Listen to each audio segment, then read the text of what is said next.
All right, it is showtime. We are live. Just want to give a shout out to everybody. Crypto Alchemist also streaming it to his channel tonight. So just a shout out to everyone watching this on Crypto Alchemist on Bernie's channel. Bernie is on his way back to the studio now. He should be joining us maybe in like 20 minutes or so to talk about some of this stuff too. Yeah, Bob Greenier.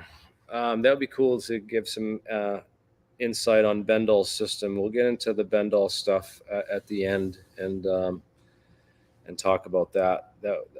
I'm sorry I missed that on Saturday night on Tesla Tech Live, but it was like $30 to join in, and I was just kind of like, I thought this guy was going to be open source, and now he's charging, stuff's behind a paywall.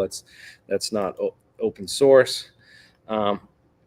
Yes, please smash the like button. Help with that algorithm that works against us for whatever reason. We're doing legit science, legit investigations on this channel, but for some reason, the liars and the fraudsters and the fakers keep getting called back on the mainstream news network to represent, UFO research, which is just a complete joke to anyone who understands what's their game and what's going on. Yeah, I'll have a whole response to that soon. I'm working on a song, and I'm going to get a music video going for this to really to blow that whole thing out of the water. And yeah, we'll get into that in a second. The song about Tom DeLonge and all that nonsense. All right, so here we go. The first room temperature superconductor. This was the paper that was put out about a month ago, 22nd of July, 2023, from Kim and Lee on the first room temperature superconductor. Now, there's some controversy. I guess, one of these guys says that he didn't actually write this paper and that they plagiarized his name and put it on the paper. This wasn't a peer-reviewed paper. This was a pre-publication, so it did not go through peer review. But rather than listening to other people give their opinions on it, and a lot of people who, seem to declare it was dead, but it's not sharing the windows that I'm changing to. There, I'll just do this. Yeah, so a lot of people declared it was dead on these bigger science channels without actually doing any of their own experiments. That's kind of whack. That you have, these big mega influencer channels like, Thunderfoot and Joe Scott. I might as well name names on that, who just got it. Not only that, but they got it wrong, man. They just got it wrong. Here's a clip from Thunderfoot's video, which I have to share the screen to share the audio on it. And let's just listen to what he says here. Superconductor is real. Why would you expect it to change anything? Well, the main reason is that high-temperature superconductors, which are typically ceramics, have properties akin to bricks. And it's actually kind of hard to make wires out of stuff with the properties of bricks. Even if you could get them into a long form factor, they tend to crack. And what's the new high-temperature superconductor? It's a ceramic, and thermal expansion on thin ceramic wires is a nightmare to deal with. There's a reason why our high power lines droop like that. We also mentioned power distribution, right? That's okay. Well, little does Thunderfoot know, but you can't make ceramics into superconducting wires. Well, that's not entirely true. In fact, like that morning that I read that video, there was an article about superconducting wire that had been published in IEEE that I had read that morning when I watched Thunderfoot's video, and it's like, you're wrong, bro. If anyone's bullshit, it's you. Anyways, yeah, they do make superconducting wire. They do make YCBO, which is a ceramic, and they make it into wire. In fact, they're making 6,000 miles of this stuff, and they're making enough of superconductor wire for the ITAR project right now that it could stretch from here in Boston to California and back. But there's a problem making it because it's a ceramic and it's going to break. Okay, Thunderfoot, everything's bullshit. Anyways,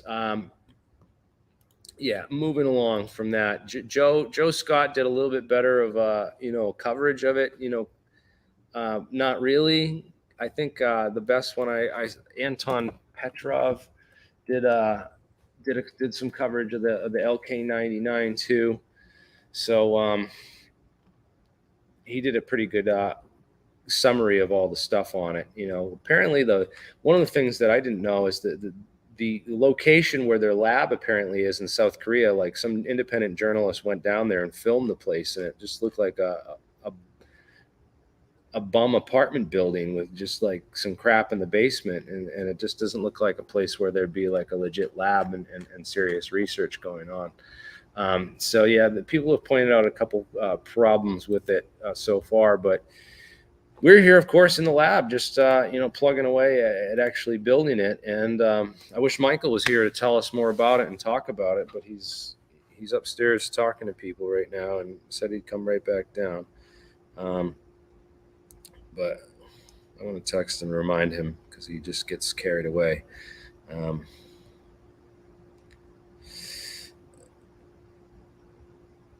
Don't forget about me.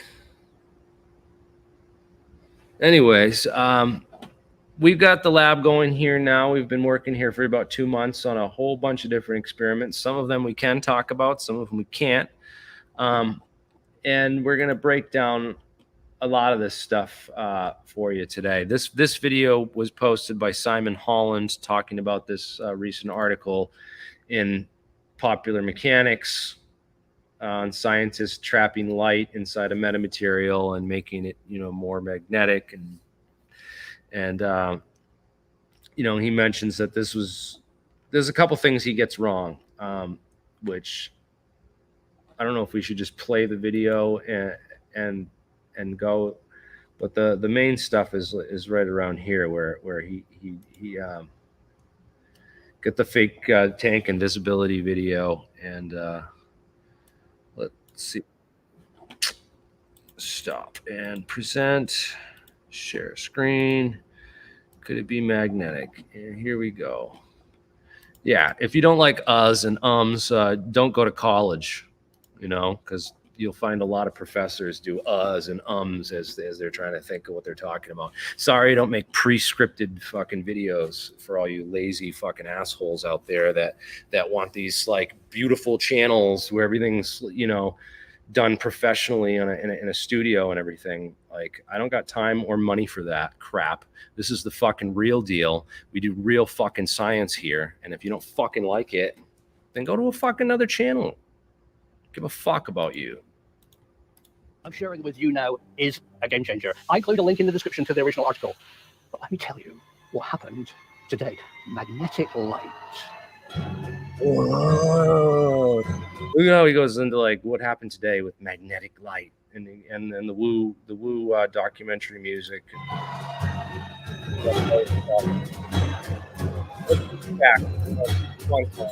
Back to this.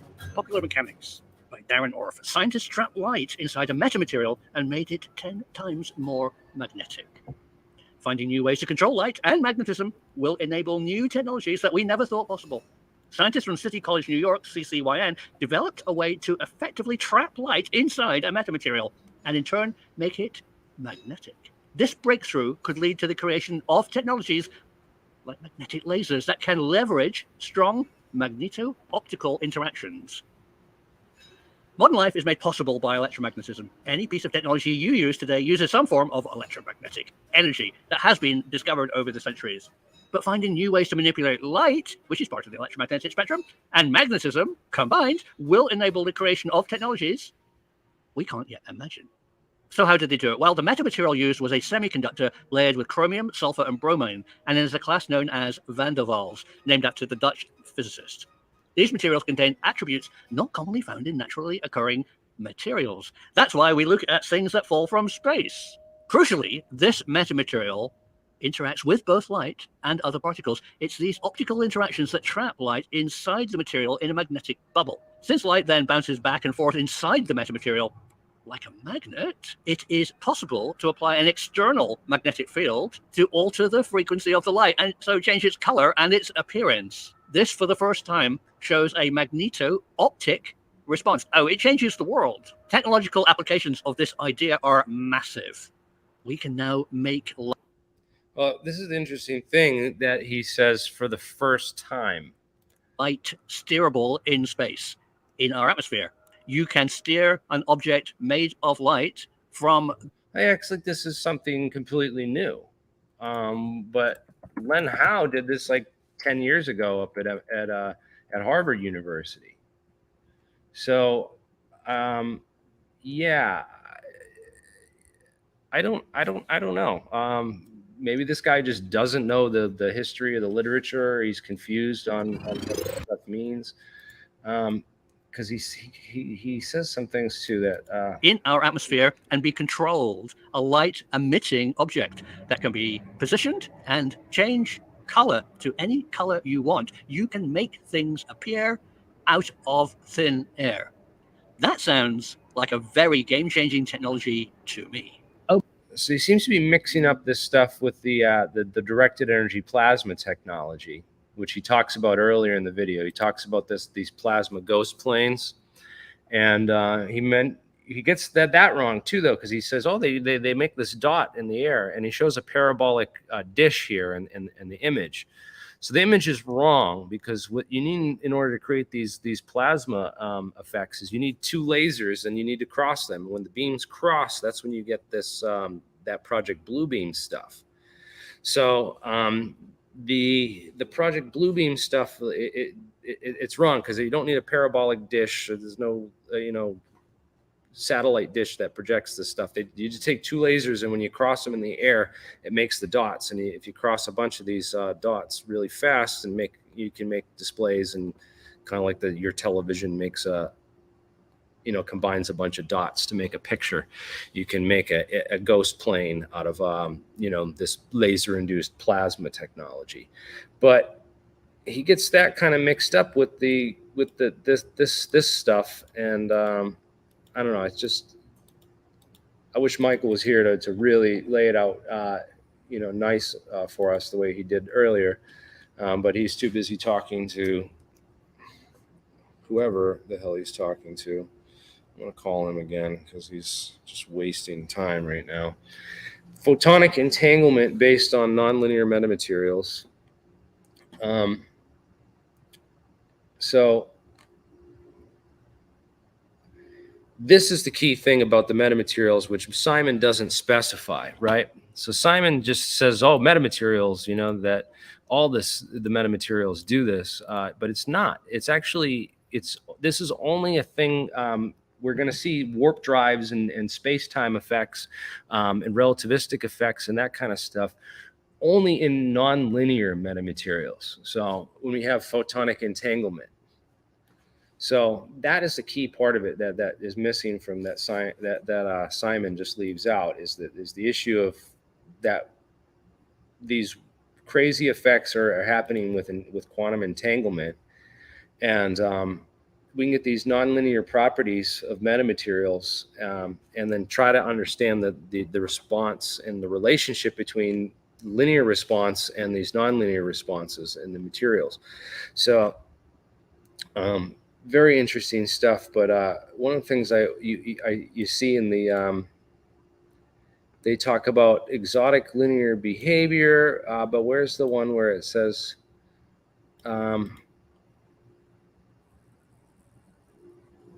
intriguing properties not found in natural materials, this phase mismatch, new quasi-phase matching capabilities. But there's another article I posted. It's one of these, and the paper says specifically these.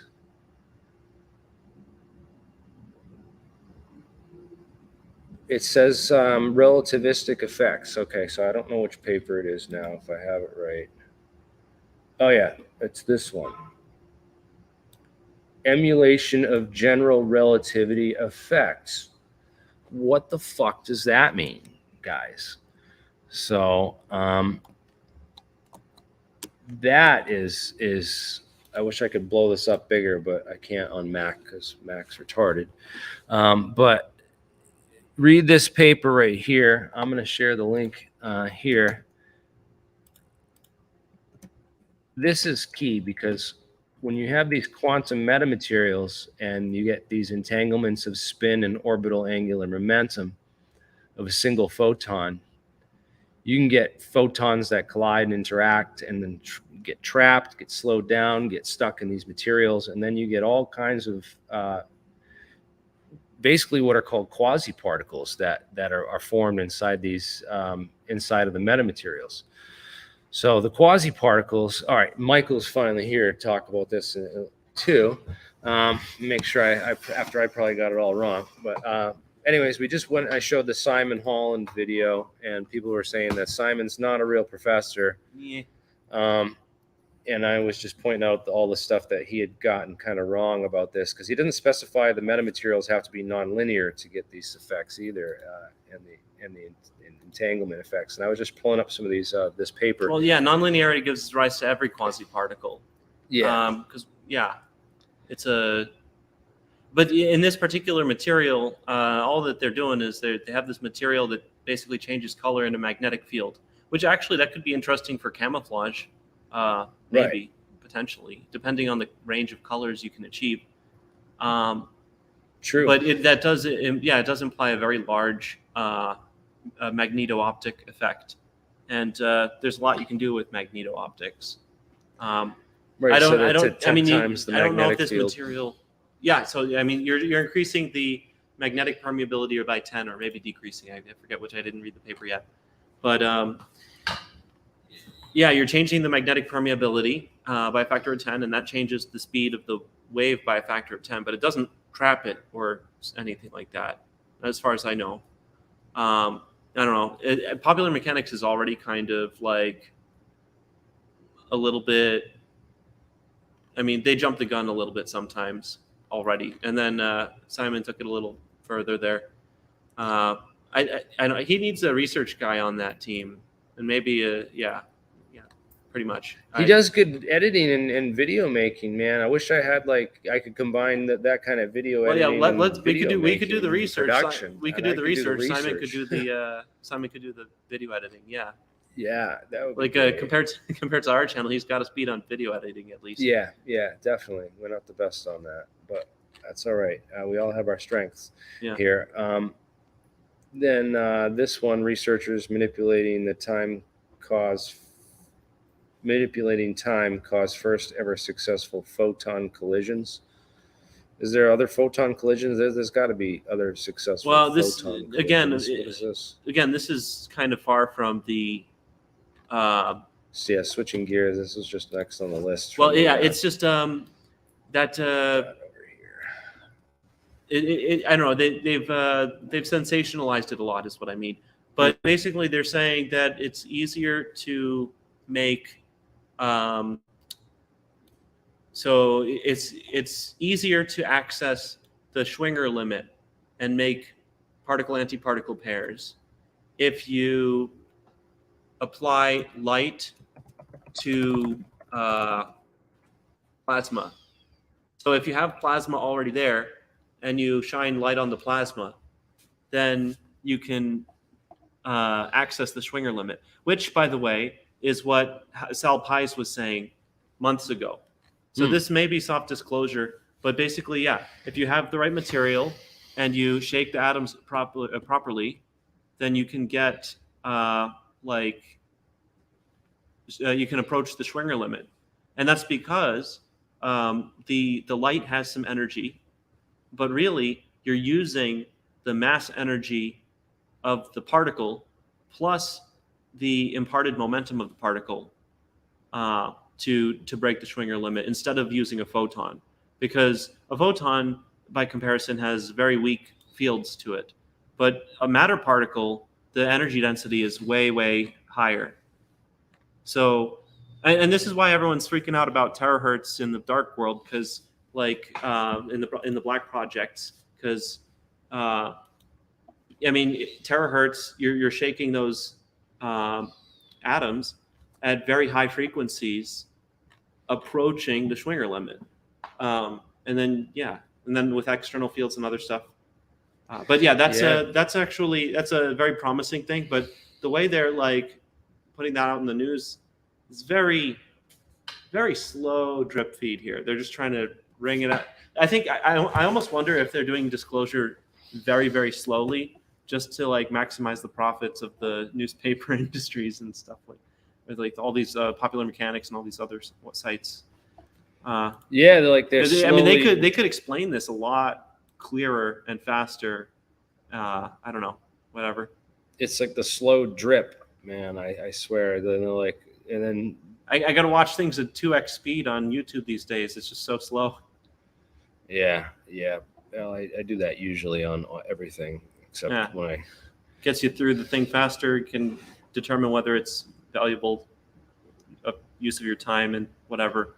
But anyway, so what else?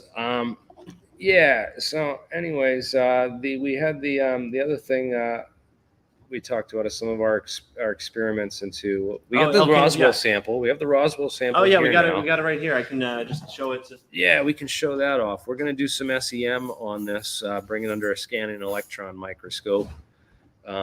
We went to the scanning electron microscope lab actually the other night. I can't show pictures of it because it's kind of like classified. No, it's not. No, it's not. But no, it's just the guy hasn't had the time to get the videos. I mean, the pictures off of the device yet. Yeah, so we have some of the data from the LK99 that we ran under. And you said that it doesn't have iron impurities because I was worried about iron impurities causing that ferromagnetism effect. What we found was quite interesting. So first off, we were roughly in the right range of compositions. So I will adapt those recipes accordingly based on what I find. Make a few more recipes to get the exact composition spot on, and then we will try introducing oxygen before it fully cools down in order to attempt to dope it with oxygen. We're gonna put this on Hackaday once we get the recipe down so that other people can. Yeah, we'll put it on. We'll open source our recipe once we figure out, and we're gonna try oxygen doping. The sulfur doping just leads to too much controversy. With all the copper sulfide stuff that could be happening. I wish the original team would simply take a. So the thing with the copper sulfide is you can tell it apart from true superconductivity because the change in conductivity has a hysteresis. So the phase change happens at 104 Celsius, and then when you bring it back up to temperature, it has to get a little bit hotter than 104 Celsius before it turns back. And with the superconducting transition, it's the same temperature on both sides for most superconductors, for the vast majority of superconductors. So if there's a hysteresis in the electrical conductivity as a function of temperature, then you know it's the copper sulfide that's doing it. So the fact that the original team hasn't released data about they could get more 4-point probe measurements on this, but they haven't done that. So that's very suspect. But anyways, what we have found so far is, and we'll be like cautious and make sure to we'll be thorough. We'll be thorough at least and get this all done. We're gonna do a proper scientific debunking and not just we read a bunch of papers online and watched some videos and this is our conclusion. Yeah, we're making sure we got our composition right. We're trying a bunch of different process parameters. We're getting the microstructure and seeing how microstructure varies with the process temperature. So, for example, we noticed that these crystals of LK99, they have layers with more copper and layers with more lead. So as you cool this thing slowly, the copper segregates out of the lead. Oh, that reminds me. I think I mentioned previously that it forms a glass phase. It appeared to form a glass phase, but when we looked at it under SEM, it was just very fine crystal structure. So I was mistaken on that point. So this does always form the apatite phase. It's crystalline. But yeah, as you cool it faster and faster, the copper and the lead segregate into layers in the crystal structure. And we'll make sure to show that on the SEM photos later on. He's asking if we could use a. Oh, it's not that type pulse of. sensor. It's not that kind of heater. Yeah, not that kind of hysteresis. It's just it's like it's memory basically. So if you ever looked at what's that stuff called, memristors.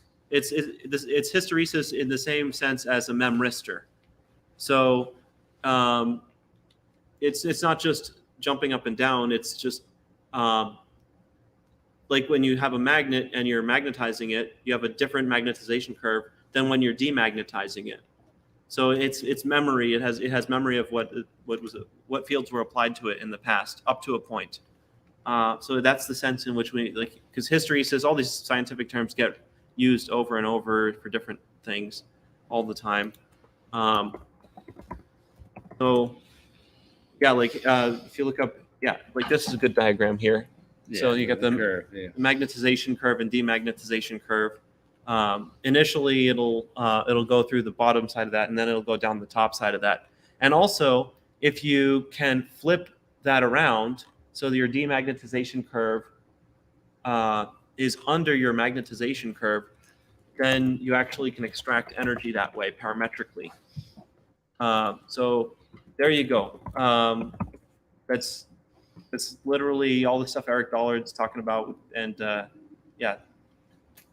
But yeah, if the demagnetization curve ever crosses the magnetization curve, you get a region that's got an output of energy from the ferrite core instead of an absorption of energy from the ferrite core.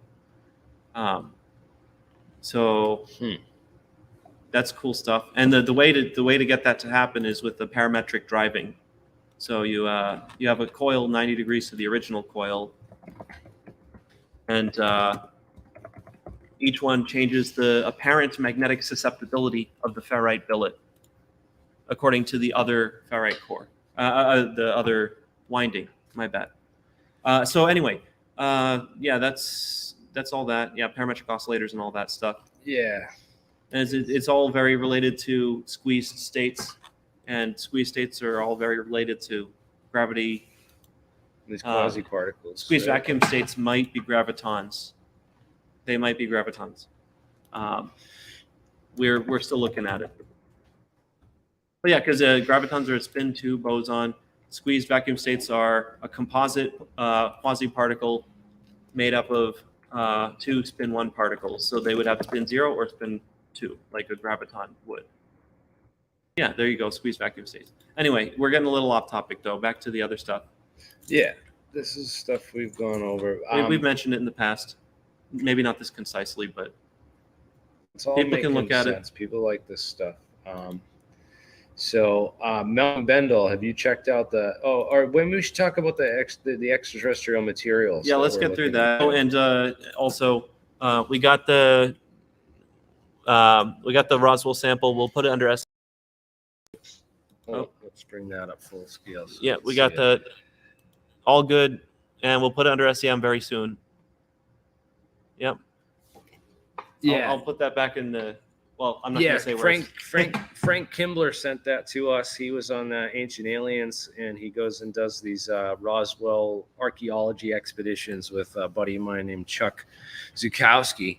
And they go out and they dig up pieces of metal out in the original crash site and the surrounding areas, and the Brazel Ranch and the skip site. This piece is from the skip site where the craft allegedly bounced first before it landed. So if there is some alien material out there, and one of these guys picks it up and sends it to us, we'll be the first to report out on the results of what we get back under the under the scanning electron microscope and whatnot. But there's other hope for alien technology if this doesn't turn out. We have Avi Loeb with those. This is what we were looking at with. Explain Avi's stuff first. Yeah, My bad. Avi Loeb. I didn't have that up on the screen, so I had something else up on the screen. I'd love to get SEM of those. So he's doing all that. He's going to publish the results like in the end of the month, I think, like sometime in September. And so they went out to the Papua New Guinea and got a magnetic sled. He got like $1.5 million from his investor to go, finance this expedition.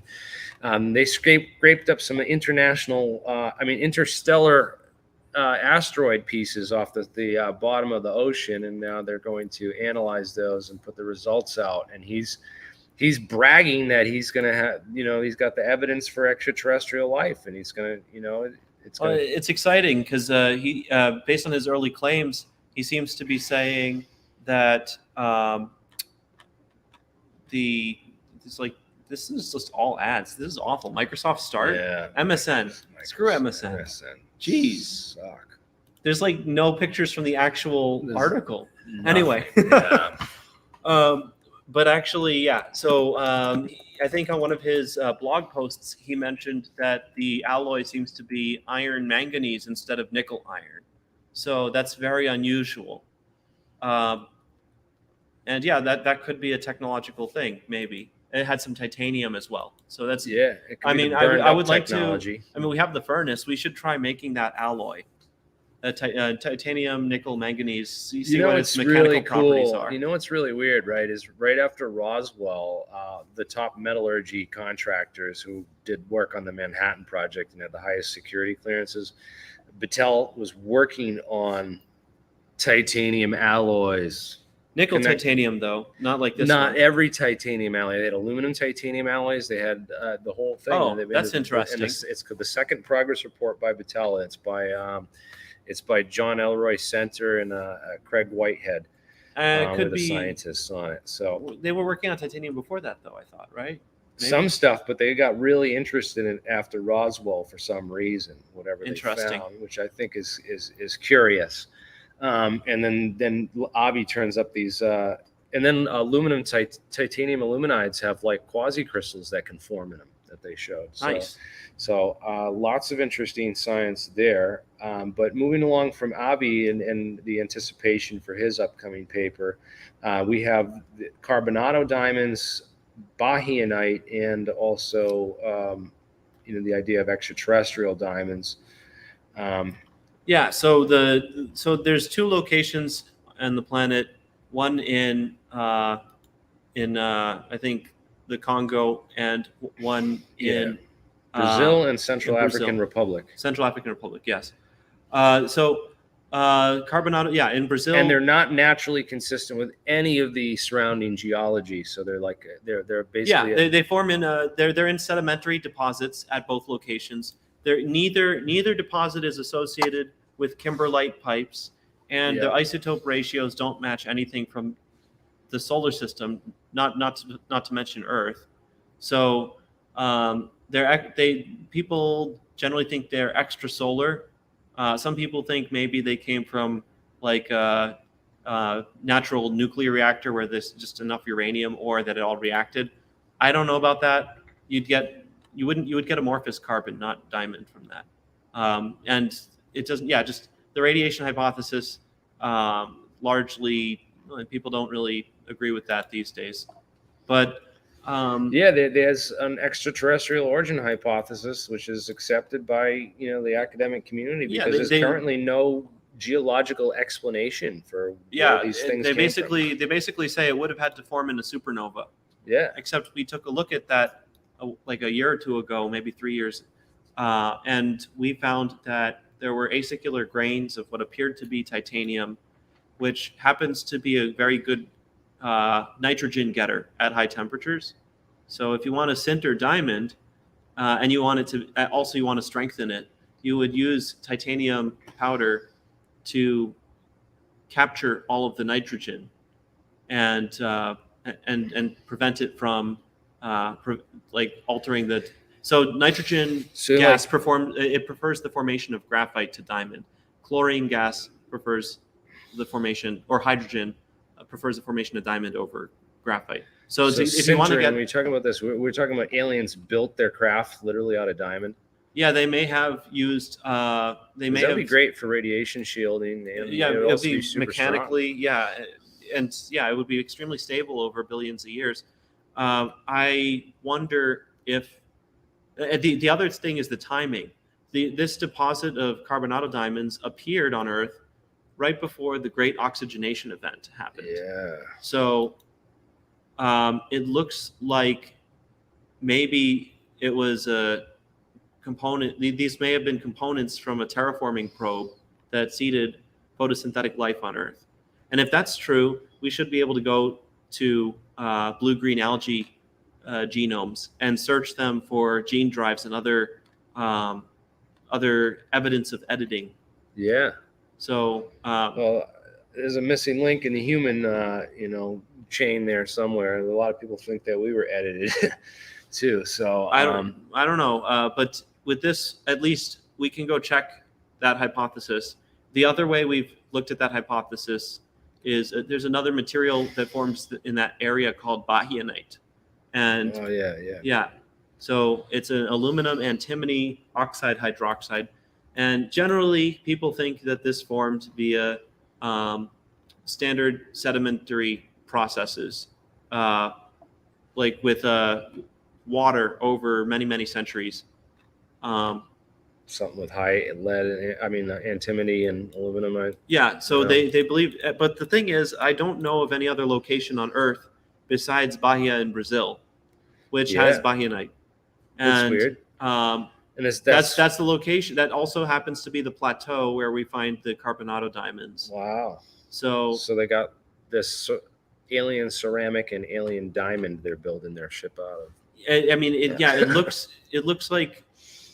And the thing is, Maybe. we It's possible. tested it actually.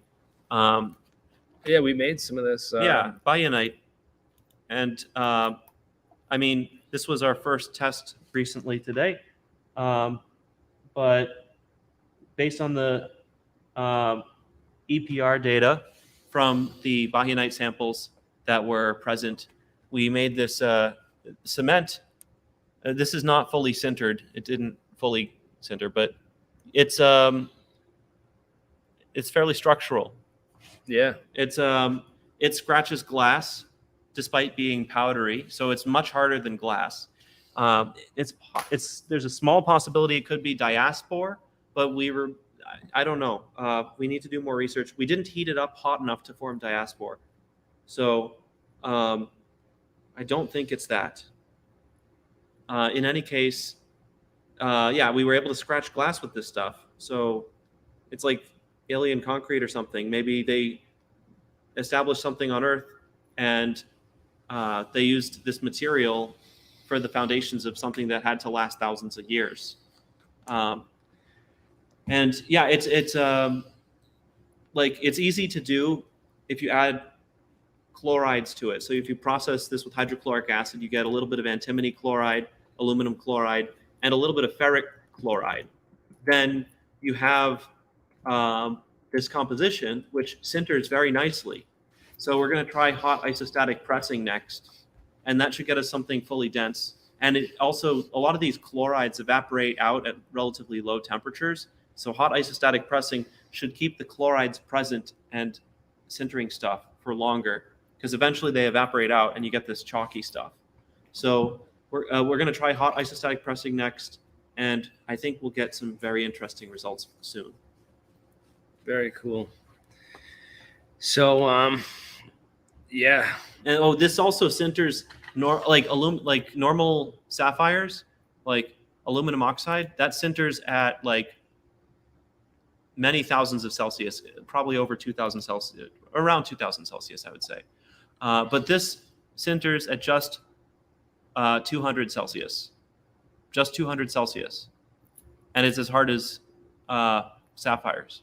So this is huge. Like you could use this 180 industrially for bricks or something, or for armor, or for building foundations or who knows what.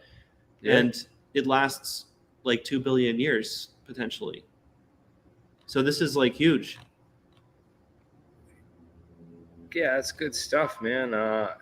It's and also this polyhydratocarbon. I thought that was the coolest thing when you showed me that. Oh It's just- yeah, now we have a vacuum furnace. We can make some and show that it turns into diamond-like carbon at the very least, if not diamond. Dude, can we 3D print it? I want to make 3D Ooh, printable. That's like, an idea. I don't know if it's a thermoplastic. It might not be a thermoplastic. Yeah, huh? We can probably print it in an ink or in a. Maybe we could just sculpt it in like clay, and then Yeah, like that would do. Yeah, we can make a Yes. little sculpture out of diamond. geopolymer diamond, right? Pretty much, that's what it is. Pretty much. How do they make it from bromoform? Yeah, bromoform, chloroform, We're gonna iodoform. We need a vent hood, man. This stuff sounds dangerous. No, you just recollect all the bromoform, and so you electrolyze it. The bromine comes off, and then you throw the bromine in a bath. So you take the bromine and you pipe it into some sodium hydroxide and ethanol, and it just makes more bromoform. Okay. It's super easy What happens if to I make a breathe? closed. Yeah, because then you electrolyze the bromine, and then you just get it right back. Yeah, mean- you probably don't want to breathe or drink. Definitely not. Definitely with not. the But bromoform on like, your there's ways to skin. do this easily. Yeah. Anyway, Yeah, we could do this though. I mean, it's not super dangerous. It's not hydrofluoric acid or anything crazy. those mysterious scientists that showed up earlier, they said to focus on military applications for this stuff. Jeez. Yeah, that's Yeah. kind of weird, man. So I'm like, who are these guys anyway? These scientists that are in the building talking to Michael. I'm like, Michael, we got to get on the stream. You got to get down here, man. Anyway, so that's all Need the some updates. interesting friends. That's the updates for now. Yeah, so we got this stuff. It matches the composition of Bahianite. It can scratch glass, and we're going to get it to a fully dense ceramic next. So here's hoping. Yeah, it'll be the optimal building material, pretty much. Yeah. Then the final thing would be the that we didn't get to is the Malcolm Bendall stuff. Oh, I have no idea what he's up to these days. Yeah, he's got some crazy looking coil thing. I'll put this away for a moment. Yeah.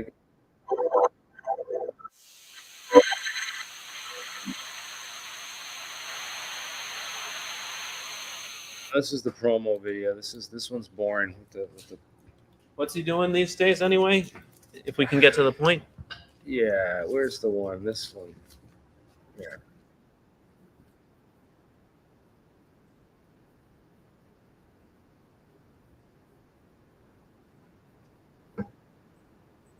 Or is that just an EV? Oh. Interesting. Oh, Tesla Tech, right.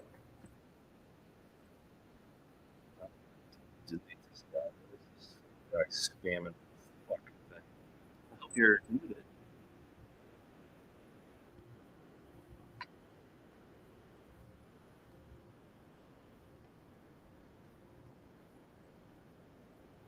No sound. No sound on the video. Yeah.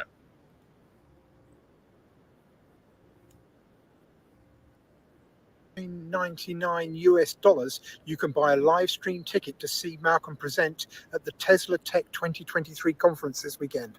I don't know. That looked like some vortex math stuff. That's just modular arithmetic. Yeah, I know. That's he's got some of that.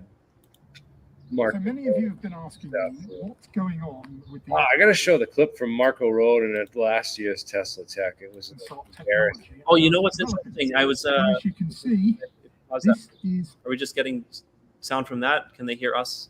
They can hear us too. Yeah. Okay. Yeah, the thing did look cool. I saw that thing in the chat there. Yeah. So, what was I gonna mention before that? Oh, it's gone.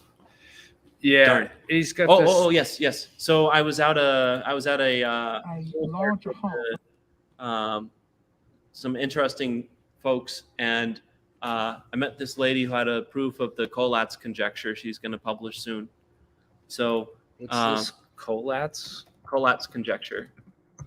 with a Z instead of an S there. Oh, with two. Yeah, there. It's just. Yeah. Okay. Collat's conjecture. Yeah, it's very simple. So Cool. yeah, they had a proof. I looked it over. It's very simple. They break it down into 6 cases, and each case is quite straightforward. It's just not the usual way of thinking about the Collat's tree. But yeah, she's got this proof. And by the way, if you're using RSA encryption, you might want to get off of RSA encryption because this proof says some interesting things about RSA encryption. So yeah, just a warning. Anyway, yeah, use at the very least, you got to be on elliptic curve these days. And honestly, like we need there's LibOQS actually. Go to LibOQS. It's a quantum safe encryption algorithms. It's on GitHub. GitHub LibOQS, one word, GitHub. Yeah, there you go. This is the future of encryption. Please actually use, like all the people out there in the military, they think they're so smart. Switch to LibOQS, please. It's not going to be long until we have a quantum computer that can just rip through. Yeah, it will just rip through all your encryption Yeah. and just Your shit's not secure for long. It might be secure for right now, but not long. Yeah, LibOQS is the way to go. My hot take for the day. But anyway, yeah, she was saying she's got this proof. I looked it over. It looks legit. And it has a lot of scary implications for encryption. So that's my 2 cents. But also, what was she saying? Oh, yeah. We were talking about vortex maths. And then vortex maths are equivalent to modular arithmetic. And modular arithmetic was actually originally developed in India as digit sum. If you look up digisum, on this or on GitHub? No, not on GitHub. It's an ancient Indian thing. Digisum. Sum. No. Oh wow, they've really gotten rid of it. It looks like they scrubbed that one. Dang! Wow, that must have been something good. Yeah, digisum, guys. That's maybe it's not called that, but basically in ancient India, what they would do is they would, instead of using modular arithmetic, they would sum the digits of the number together, and you would arrive at some minimal. Oh, maybe this is it. If you go up to the top, and Ramanujan was using this stuff, and Fermat was using this stuff back in the day. Is this at the top here? This is just some Indian mathematics. I didn't see it at the top. Control F for digisum, maybe. Digit sum, 2 separate words. Sum of the digits. Yeah. Okay. So this is so they used it here. The combinatorial identity right here. Okay. That. So this is n choose 0, n choose 1, n choose 2. Yeah, but they're using the digit sum to prove something about combinatorics in ancient India in BCE, 200, 300 BCE. So anyway, digit sum is a little bit more powerful than normal modular arithmetic. And that might be the real root of these, what do you call them, the vortex maths.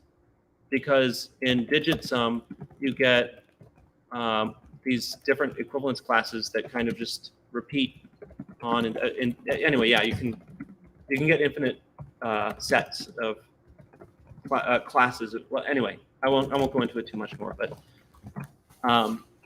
it's generally considered inferior to modulo, but it has some interesting properties that modulo doesn't have. Anyway, yeah,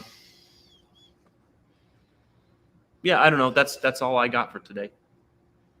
Yeah, that's good, man. It's a lot of cool stuff. I liked it, and we got some chemistry, some math, some physics. A good overview on the Alien Scientist channel. Hope you guys all enjoyed it. We got Bernard showing up late. Hey, Bernie, welcome to the show.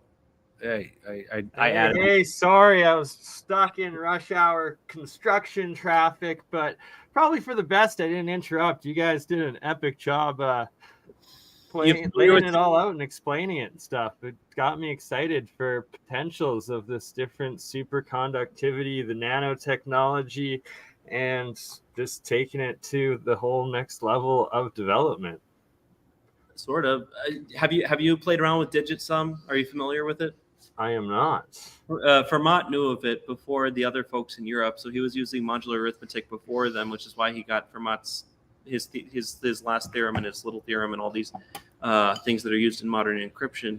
He got that before anyone else because he was involved with the British East India Trading Company or something like that, and or the Dutch East India. I forget, but Yeah. I don't know. One of the two. But he had some friends in trading with India, and he had some old math books from India, and that's how he got all of these theorems before the rest of the people. He had a head start, apparently, according to this lady that I met. Really, eh? So it's out there. It's been around for a while, possibly. It's interesting. Somebody figured it out, but they only figured it out because they had no friends, and so when they figured it out, they had no one to share it with. And when one travels, when one goes to the top of the mountain, one can never bring back all the tablets. Yeah, Right? man. Yeah, right. Well, I feel you on that. Yep. Sum of digits, someone said. Maybe let's search that. sum of digits.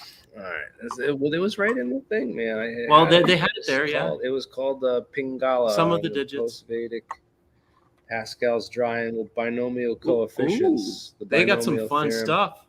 Yeah, you Wow. binomial. I didn't know Pascal's triangle was that old. And right. And it's just like the Masonic magical squares, right? Like Pingala's triangle. John Searle was huge into that too. These numbered systems, complex, highly dynamic, different, ancient, understood mathematical systems that seem to be coding of the universal geometry and structure in a lot of cases. We will see. There's a lot we don't know still. Yeah, math is awesome. Definitely. Thank you, Mr. Ian. You're a cool friend too.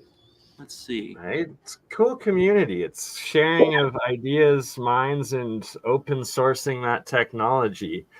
And we'll have to do, if you guys are about to wrap it up, we'll have to do another follow-up stream here.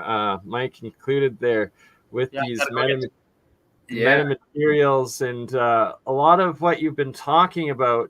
It sounds very similar to different things I've produced in my electrolysis experiments and whatnot, these different compounds of the nanomaterials, the monoatomic, diatomic, triatomic potential plasma state or superconductive or even quantum matter that it could be in this powdered tiny state, right? The very building blocks, essentially.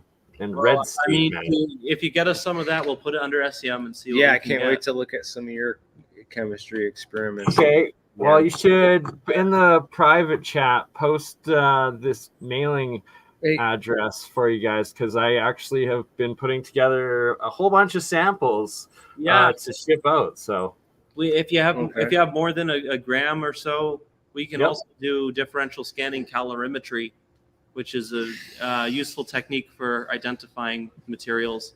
Like if it's a carbonate material, like I once formed this. So I was trying to make a bismuth reactive ink. That's something that's a liquid, and then you heat it up, and it turns into metallic bismuth. But I mixed it with water that I thought was DI water, but it had CO2 dissolved in it, because normal DI water will dissolve CO2 from the air. So we dripped all this bismuth salt into the thing, and it all precipitated out real fast. And we realized that we had synthesized bismuth carbonate somehow, and that's a white powder. So really, some of these might be some of these might be carbonate materials, especially based on some of the stuff you've mentioned with like evaporating and reacting and stuff. If it's a carbonate of a non-reactive metal like gold, then it would actually be overall a very reactive compound, because carbonate doesn't want to stick to gold. And by the way, carbonates is how they put the bubbles in beer. But in any case, I got Skeptic Magazine. Michael Shermer agreed to a debate with me on Brett Weinstein's channel. I'm thinking that might go down on Monday if Shermer Epic. that, and I don't know, they'll be posted sometime next week. Remember, if you trust the science, you also have to trust the sociology, and you have to understand that people are fallible and that scientists can be corrupted because they're people too. Right. Real science is repeatable or just repeatable actions and results, really. Well, I mean, most of the, at least a lot of the people I've seen who are overly skeptical these days do so in a very specific way that kind of poo-poos all those people who don't believe in certain things that the establishment says are real. But yeah, we're gonna have a lot to talk about, me and Shermer, on this this podcast. I don't even know if we'll have time to get into everything, man. Oh, probably not. But definitely gonna start. Yeah, keep it focused. Keep it on the most provable stuff. Yeah, and yeah, I mean, it's not necessarily aliens that they're seeing with the Tic Tac stuff. It could be plasma effects, like the Project Bluebeam stuff and the stuff they're testing out on what's that, Catalina Island or something, or Catalina Island and the SoCal range. Oh, and, all that electronic warfare technology, the ECCMs, or electronic countermeasures. That's a huge thing. You know, that's a lot easier to do than warp drive. So likely to be a lot more of what's going on than warp drive, but I'm sure there's also warp drives out there. Yeah, warp drives, it's a lot easier to fake it than make it. Oh yeah. But yeah, we got to worry about that because, man, they got some technologies that the public doesn't know about. You know, people have talked about these types of things that they could do with that. Just imagine what they could do with Mohammed in the sky over Iraq and appearing through the clouds, right? And Gabriel, all fake kinds religious experiment or prophecies and stuff, and alien invasion. That would be the great way to enact a world government and bring your new world order into fruition is through that kind of a thing. But irregardless, we keep on with the technologies, exploring some of these guys. Malcolm Bendall was interviewed on Joe Rogan, and Joe Rogan never released the interview. Weird. So that's strange. He talks about it. He shows the pictures that he went out there and did the interview with Rogan, but Rogan never posted it. So this guy. Yeah, I don't know. So that's what's up with Malcolm Bendall, because he did the $30 paywall to get behind Steve's thing to look at what he presented down at Tesla Tech last. Which was an open conference, right? No, it's a paid conference. Oh, okay. It's a paid conferse. So it's okay. I can understand, Steve, he's got to pay for the conference and make the money. And he had to book the guest and probably buy Malcolm's ticket to go fly there. I mean, Vortex Math just is not that interesting, I think. I haven't found much in the whole Marco and stuff. What have you found? Man. Just how it correlates with the torus and the donut, and also the three-phase electrical or electromagnetics. But that's a whole nother discussion for another day. And there's a lot of mixed stuff out there, and a lot of misdirection as well. Yeah, well, I'm super skeptical of that. I mean, I for Vortex Maths, I just want a clear explanation of how you're actually extending the differential equations of electromagnetism, or what you're doing with them. And no one ever gives me a clear answer in terms of we'll modern. have to get Roy from Vinny St. Vincent channel, who's recreated Edley Scallan's flywheel, he goes into it quite well, tying Tesla's writings and works and making the different coil experiments in the spirals, the different toroids and stuff, and Right. showing different results with it. I'll watch that. Send it to Jeremy. I'll watch that. I'll see what I can glean from it. There's Tesla. The It'd Bi-Fi. probably just be better to get him on and have an open conversation, set it up with you guys and Jeremiah. He's doing fascinating stuff, being able to like levitate some of the limestone rocks around Florida and stuff. Roy from Vinny St. Vincent channel.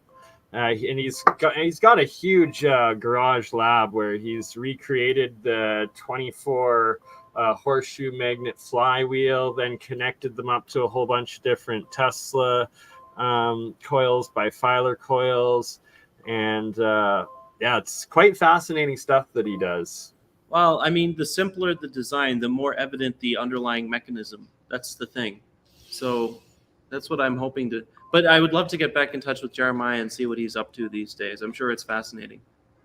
Yeah, you got Absolutely. I mean, if you're free tomorrow, we might do a real science stream. I might not be free tomorrow. I'm heading down to my parents' house, and they have they're pet sitting my brother's friend's pet fennec fox. It's adorable. It's the most adorable thing I've ever seen. I feel you, right? Pets are part of the family, and they warm the heart. Also, before you guys go, Jeremy, if you're available September 8th in I guess it'd be right around noon your time, I've got a huge interview with Dutch Sense and Eric Hecker together, which would be awesome for you to also participate in, as it's going to be quite technical. Maybe I'll join in for that. Yeah, this is his coil, man. It looks like one of those Chinese paper lantern things or something. It's just like a weird, kind of overlap. Oh, whose is this one? This is Malcolm Bendall's coil that he brought to Tesla Tech. He was showing off. It's very nicely constructed. Pretty dope. Yeah, it looks cool, but what does it actually do? Yeah, we could shoot wormholes through that thing. I mean, what are we doing? Opening up portals, are we forcing some precession of magnetic fields? Usually, magnets will levitate and rotate in the center of these coils, and then I've heard that if you have, do you have AC? Do you have the AC for that, or is that just in a DC applied field thing? I believe, actually,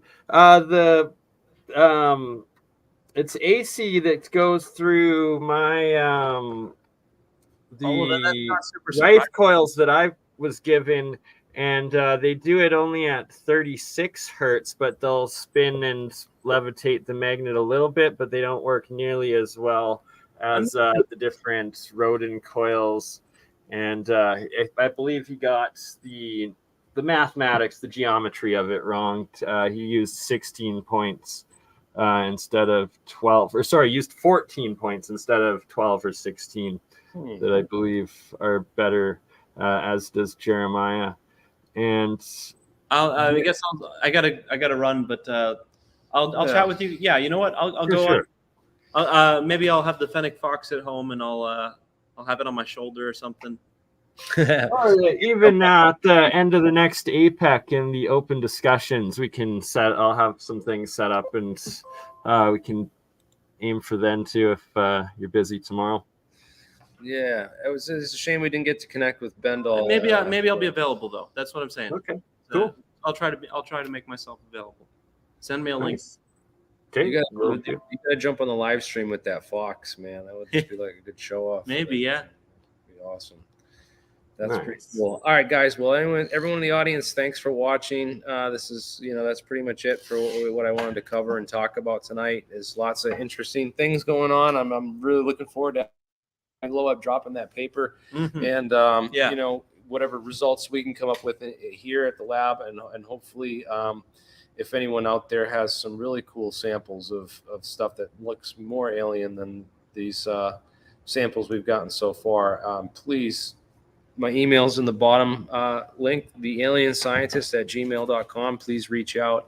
And we're always looking for cool things to test, lab equipment. If you have, we're in the Massachusetts area here up in New England. So anyone in the New England area that has, say I got some lab equipment, I got this,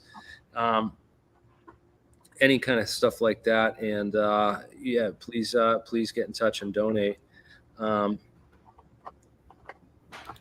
Thank you for watching. And one more thing. oh yeah, one more thing. I almost forgot. Our company's launching some products. We'll be producing graphitic carbon nitride. I mean, this is just a mock-up, but we have these graphitic carbon nitride. We're gonna have silver ink eventually, and we got silver nanoparticles too. I got some here, like that. Yeah, we'll be making silver nanoparticles, using them to make silver ink, and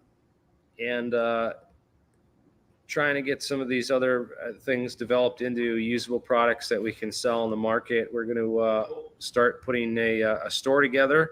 It'll be available on sanrel.com, the website. People want to go on the website, Sanrel, and check that out. We can...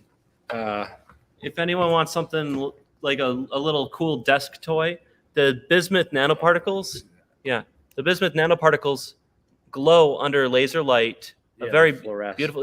This is like a purple laser, but it fluoresces UV turquoise. laser. Yeah. So we're gonna get some Really? we're gonna get some purple LEDs, make some little mock-ups of nuclear reactors, and put them in these little. Maybe not this exact I'll little make it bottle. look like a little nuclear reactor. Yeah, and with it'll the look like bismuth. Cherenkov radiation. It'll be awesome. Yeah. We'll light If up you with if you the like that LED. idea as like a little desk toy, let us know. That's dope. make that- Absolutely.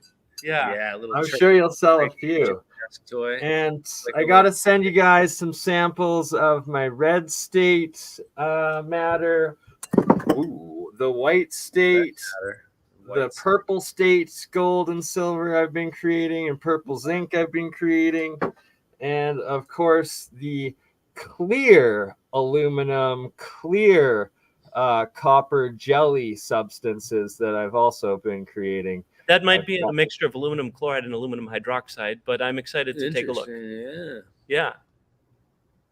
Right? Awesome. It's like it all just comes out of regular salt water, that like distilled salt water, and the pure metals off the anode side. All right. Cool. I'm very curious to see what As am I, right? Like just to know what's coming out of it, and then also whenever I drop, maybe Yeah. you can make a lightsaber out of it. Maybe it's that'd like be cool. that'd be perfect. And I also I've got some small samples of the yellow state matter that when I disconnect the positive and create a double negative into the reaction, it starts producing pure yellow off of the anodes, which I find fascinating. And if you capture it in the moment, it will stay yellow. Otherwise, it will just turn back to the blue oxidized materials over time. Or a very short period of time, usually overnight. But yeah, I just got leftover, reduce, reuse, recycle, the 3 R's. So there's a ridiculous amount of samples in old pill cases that I've got for all of you guys to start testing. So we'll send it off soon. And then there's like the nanotubes as well. I'm not sure if you can see it in there, that form. I gotta do I'm gonna try to launch my YouTube memberships pretty soon, and I got a video coming out for that, and I'm hoping to get some things started with there to get the monetization back with the super chats and all that kind of stuff. It'll be cool. For sure, because like we stress, all of this is funded by us and funded by all of you viewers. We are crowdsourced solely. That's why we're able to make it open source and keep the knowledge free. But we do need support from all of you lovely souls out there to make this advance to the next level. Yeah, that would be cool, and it will also help with the YouTube algorithms if we're monetized and making money for YouTube as well. They like to promote people that make them money versus the people that don't. So, last words for the stream: Cherenkov radiation desk toy. Scare all your nuclear physicist friends. Yeah, that would be great. Talking point. Good little table conversation piece. All right, thank you guys for watching. Awesome stream, and we'll open this up to this live chat in the back. But after memberships open, these things will only be open to the members. So thank you all, and have a great day. I'm going to end that right here. I'm going to end it on your channel as well. Absolutely, brother. For sure. Thanks for having me on, and thanks for letting me restream. Great information today. Right on. All right, thank you guys. Thanks for watching. Till next time.